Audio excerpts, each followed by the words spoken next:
So, paano ba to? So, eto na ang video ng Pangarap by Miguel Santiago. Okay. So, sana ma-enjoy nyo tong short film na to. Kinakabahan nga ako kaya di ako makapagsalita na maayos. So, eto na nga.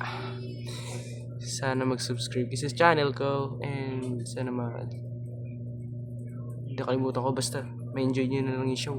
Okay, panoorin nyo na lang.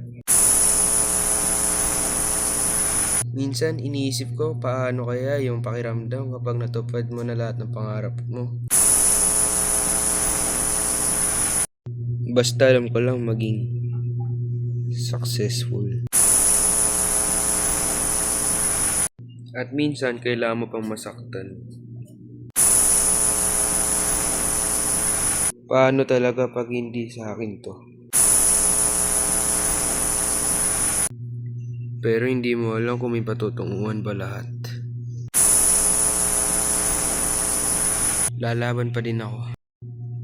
Pero hindi pa, habang may natitira pa akong lakas.